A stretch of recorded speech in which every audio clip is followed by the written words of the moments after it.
Bonjour à toutes et bonjour à tous. Je vous fais cette vidéo aujourd'hui pour vous présenter, pour vous faire un petit retour sur la première année écoulée. Donc du coup, j'ai aujourd'hui fait exactement un an depuis que j'ai reçu ma modèle Y Propulsion. Et donc aujourd'hui, comme vous pouvez le constater, je suis déjà à 62 000 km. Et dans cette vidéo, dans la première partie, je vous donne quelques infos pour vous faire le petit bilan. Et après, dans la deuxième partie, je vous laisse les vidéos. Comme ça, vous aurez le bilan plus ou moins en images, notamment sur l'état de la carrosserie, de tout ce qui est usure. Donc sinon, bon, le bilan, il est plutôt positif parce que je commence d'abord par tout ce qui est finition, tout ça. Je vois que les choses vieillissent bien, c'est-à-dire que pour l'instant, au niveau de l'habitacle, j'ai pas de traces d'usure, si ce n'est que voilà, pour un véhicule de 1 an, ça reste encore un véhicule neuf, malgré que j'ai déjà effectué plus de 62 000 km. Donc franchement, l'état de la voiture reste correct. Et après, au niveau de la carrosserie, ben, certes qu'il y a pas mal d'endroits où la carrosserie est abîmée, notamment tout ce qui est bas de caisse. Et donc du coup, comme je vous ai expliqué dans la deuxième partie en vous montrant exactement, c'est surtout au niveau des roues, tout ça, là où ça projette, ça reçoit toutes les saletés. Et donc du coup, j'ai conseillé à tous les nouveaux propriétaires de prendre une disposition nécessaire, c'est-à-dire de protéger tout de suite la carrosserie si vous avez l'idée et de ne pas attendre, parce que moi c'est ce qui m'est arrivé, j'ai attendu et finalement c'était un peu trop tard puisque j'avais déjà commencé à avoir quelques impacts sur ces parties-là et finalement j'ai laissé tomber. Et bien là aujourd'hui je vois le résultat. Donc après sinon, bon, tout ce qui est autonomie, donc du coup je vois que l'autonomie s'est améliorée puisque j'ai l'impression que ma batterie elle est devenue plus performante. Et donc sur certains trajets j'ai gagné 2-3% notamment. Et donc c'est quand même du positif par rapport à ça.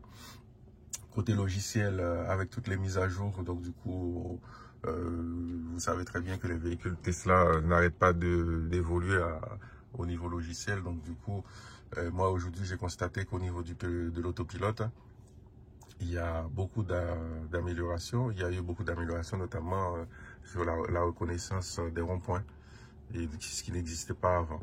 Donc je ne vais pas vous redétailler puisque vous l'aurez dans la deuxième partie en image quand j'ai expliqué. Et puis sinon pour le reste, donc je vais vous mettre juste au milieu, je vais vous mettre la partie où on a, avec mes filles, on a enlevé la protection de l'écran, le film. Donc du coup, j'ai attendu 1 an pour voir ce que ça allait donner. J'aurais pu attendre encore plus. Mais je me suis dit que bon voilà, autant profiter de l'écran sans avoir un film, un morceau de plastique par-dessus.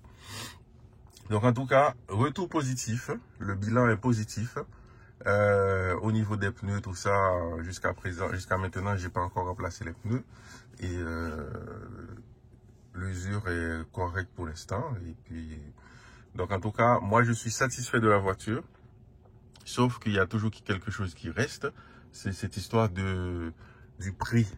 Donc voilà, le fait que nous, la première génération de modèle Y Propulsion de fin d'année 2022, on s'est fait avoir puisque à partir de janvier, les prix avaient baissé et donc du coup, on a perdu beaucoup d'argent. Donc ce véhicule aujourd'hui, je ne pense pas le revendre. Je suis obligé de le garder vraiment jusqu'au bout parce que sinon, j'ai déjà perdu beaucoup d'argent dessus en termes de côte. Voilà. Donc en tout cas, merci. Et je profite juste avant, je remercie tout le monde là, tous ceux qui ont visionné mes vidéos. Donc ça fait un moment là que j'ai fait plus de vidéos. Donc vous pouvez comprendre la raison pour laquelle c'est passé. Parce que il y a tellement de vidéos et puis les choses évoluent. Il y a tellement de propriétaires de Tesla maintenant. Et donc, du coup, maintenant, on se dit même plus bonjour. Par exemple, quand je croise les Tesla maintenant sur ma route, alors que je suis quand même en milieu rural, et on a perdu ce côté motard, côté communautaire. Donc là, c'est que les personnes qui se connaissent vraiment, par exemple, les personnes que j'avais l'habitude de rencontrer, du coup, on se connaît plus ou moins. Et du coup, on continue de se saluer. Mais sinon, les autres personnes, les nouveaux propriétaires, ils n'ont pas cette notion-là. Et donc, du coup, c'est vraiment... on croise une Tesla comme si on croisait une autre voiture. Donc, voilà. En tout cas, donc, du coup, c'est la raison pour laquelle je ne fais plus de vidéos, puisque, voilà, je vais faire des vidéos ponctuellement comme ça pour partager une expérience. Là, par exemple, c'est juste pour vous faire un retour sur la première année écoulée. Donc, voilà. En tout cas, je vous souhaite... bon visionnage, hein, et puis soyez indulgents comme d'habitude. Je ne suis pas professionnel, je n'ai pas d'équipement, je prends juste mon iPhone pour vous faire ce petit speech. Et puis voilà. Et puis s'il y a quoi que ce soit, s'il y a des questions, par contre, je serai disponible. Vous pouvez me contacter là, vous me posez des questions en commentaire. Et comme ça, je pourrai vous répondre. Et s'il faut, vous envoyer des images, plus de preuves, pas de preuves, mais pour vous montrer de plus près. Afin de répondre de façon adaptée à vos questions. N'hésitez pas, je suis disponible et ça sera avec grand plaisir de répondre à vos questions. Allez, merci, bon visionnage. Et c'est aujourd'hui que qu'on décide de déballer l'écran de la Tesla. Allez-y les filles, faites-vous plaisir. On dit joyeux anniversaire quand même. Joyeux anniversaire. Avec plus de 62 000 km au compteur, je vais vous faire un tour de la voiture comme ça, vous allez voir l'état, son état en fait. Est-ce qu'il est usé ou pas, usé normal ou pas. Donc en tout cas, déjà les pneus, je suis à plus de 62 000 km, toujours pas remplacé. Bon, je vous assure que j'ai les 4 à la maison, j'en ai même 6. Donc j'ai pris un peu d'avance et je ne les ai pas permutés. Donc ça veut dire que les pneus à l'arrière sont plus usés que ils ont une usure plus prononcée que ceux d'avant. Ceux à l'avant, pardon. Et en sachant que j'ai eu deux crevaisons que j'ai réparées moi-même avec des mèches. Sinon, côté carrosserie, il n'y a pas de mauvaise surprise. Parce que je vous parle de mauvaise surprise, c'est parce que moi j'ai une réalité qui fait que moi ma carrosserie elle est abîmée. Elle est abîmée surtout au niveau de bas de caisse. Parce que là je vous montre ici là toutes les taches blanches là que vous voyez sur la carrosserie, ce ne sont pas des saletés. C'est de l'usure, c'est des impacts. Parce que quand je roule, c'est l'inconvénient quand on habite dans le rural. Contrairement à ceux qui habitent en ville, tout ça. Et on est confronté à des routes qui sont plus souvent sales, avec le passage des tracteurs, tout ça, qui laisse de la boue, de la terre et au moindre pluie. Et ça, voilà, quand on passe dessus, et bien, la carrosserie ramasse toutes les saloperies, là, les saletés, et qui viennent nous l'abîmer. Donc du coup, la carrosserie, il y a quelques pètes, voilà, c'est vraiment bas de caisse. Bon, sinon, ça reste intact. La voiture, elle est voilà, que 1 an, si on peut dire. Donc, il n'y a pas de problème. C'est pour un véhicule de 1 an, eh bien, ça va. Donc, les phares ne sont pas abîmés, par contre. Voilà, le côté optique. Parce que contrairement à la modèle 3, c'est la modèle 3 quand je l'avais, du coup, j'avais mis des protections sur les phares. Et bien là, franchement, j'en avais acheté. J'avais commencé à poser sur la modèle Y et par contre j'avais raté le premier et du coup le deuxième je l'ai à la maison, j'en ai pas racheté et je n'ai pas posé non plus parce que ça faisait bizarre de poser que seul côté. Et bien finalement j'en avais pas besoin parce que les phares ne sont pas abîmés parce qu'en fait la modèle 3 elle est tellement basse et du coup ça ramassait, quand on roulait tout ça, ça ramassait tout à l'avant et même les phares, donc du coup c'était abîmé.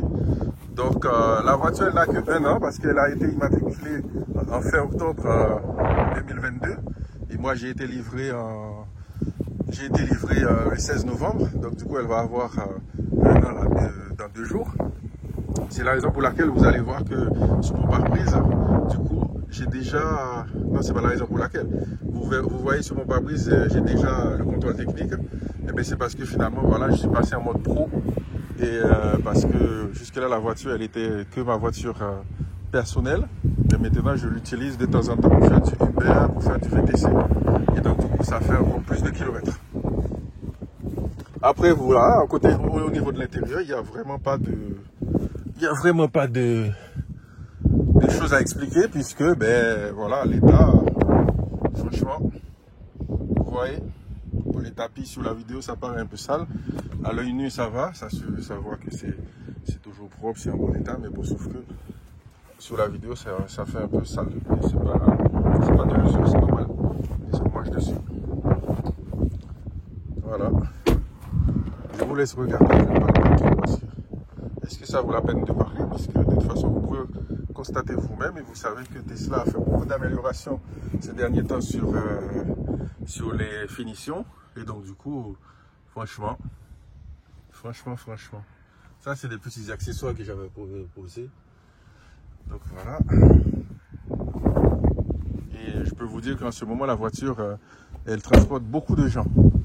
Puisque je fais du VTC, donc du coup, quand je vais à Paris, tout ça, je fais du Uber, je fais des Fashion Week, la voiture, voilà. Il n'y a pas de mauvaise surprise. Je vais baisser le coffre arrière, comme ça vous pouvez voir. Non, il n'y a pas de mauvaise surprise, ça va, franchement. La seule chose, c'est que comme je vous ai montré là, le bas de caisse, bon, je vais prendre de l'autre côté plutôt parce qu'il y a trop de reflets. Ici, là. Je conseille à tous ceux qui vont acheter, qui vont commander ou qui vont être livrés d'un modèle 3 ou du modèle Y, de faire poser, de prendre une décision, voilà, pour protéger la carrosserie. Dès que vous êtes livré, donc du coup prenez une décision parce qu'après c'est trop tard. Parce que moi c'est ce que j'ai voulu faire. Mais sauf qu'après j'ai commencé à rouler, je dis bon ça va aller. Et puis finalement regardez, dès le 2e ou 3e mois, au bout de 10 000 km, j'avais déjà quelques impacts. Donc du coup vous avez plusieurs possibilités. Soit des patchs prédécoupés en style PPF que vous venez poser là, que vous venez poser sur cette partie-là. Comme ça, ça va permettre de vous protéger la carrosserie. C'est là qui prend plus, voilà, soit plus, parce que c'est un peu bombé, c'est un peu ressorti. Donc voilà. Après, sinon, côté logiciel, je trouve que il y a beaucoup plus d'amélioration, notamment au niveau de l'autopilote, parce que l'autopilote maintenant, je trouve qu'elle est plus fiable dans le sens où elle reconnaît le système reconnaît les ronds-points. Parce que jusque-là, je trouvais ça dommage parce qu'avec la Volkswagen ID4 de ma compagne, le régulateur de vitesse reconnaissait les ronds-points et puis l'autopilote ne reconnaissait pas. Là maintenant, avec les mises à jour au fur et à mesure, il y a beaucoup d'améliorations. Parce que j'ai découvert ça il n'y a pas longtemps, hein, en mettant l'autopilote. La voiture ralentit juste avant une sortie. Du coup, la voiture prévient en ralentissant que c'est la prochaine sortie. Et ensuite, les ronds-points sont annoncés, c'est-à-dire que la voiture ralentit. Donc ça veut dire que pas tous les ronds-points, bien sûr, il y a encore quelques bugs. Mais normalement, les ronds-points qui ont été répertoriés lors de la cartographie du système, en tout cas, sont bien pris en compte. Et du coup, c'est ralenti. La voiture ralentit. Au niveau de la batterie, je trouve que ma batterie est plus performante aujourd'hui. En vieillissant, je pense que je ne sais pas si c'est du rodage, je ne sais pas quel vocabulaire utiliser. En tout cas, la batterie est plus efficace. Parce que en termes d'autonomie, je trouve que j'ai gagné, voilà, c'est pas beaucoup, mais sur certaines distances, parce que j'avais des distances repères sur lesquelles je pouvais évaluer et comparer. Eh bien, j'ai gagné parfois entre 1 et 2% sur une distance de 25 km. Donc du coup, je trouve que voilà, les estimations sont de plus en plus fiables. L'estimation de la voiture. qui calcule les pourcentages à l'arrivée, tout ça. Donc franchement, moi je roule beaucoup, comme vous pouvez le constater, parce que j'ai plus de 62 000 km en un an.